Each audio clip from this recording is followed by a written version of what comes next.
Well, our international affairs editor, of course, former Washington correspondent Kethevane Gorjestani is with me here and say, Kethevane, analyse the speech for me. What did you get out of it?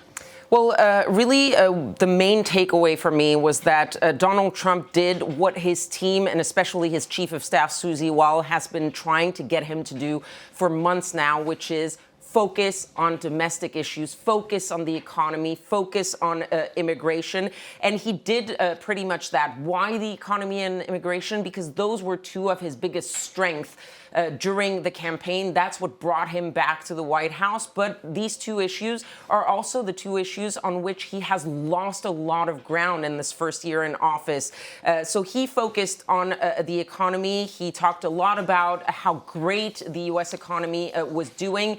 But he gave little new concrete proposals and sort of fell back into the trap of Joe Biden, which is touting how great the economy is doing while Americans don't feel it and feel like they're struggling to make ends meet.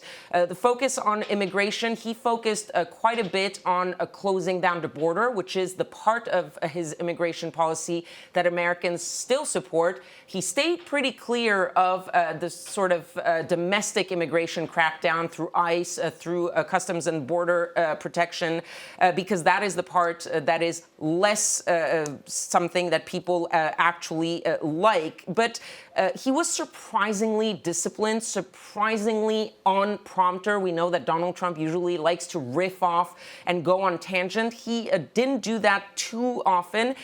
Even in his comments about the Supreme Court, everybody was looking to that to see how he was going to react. And he was pretty tame when it came to talking about that ruling on tariffs. He didn't personally attack any of the judges, simply saying that it was an unfortunate decision.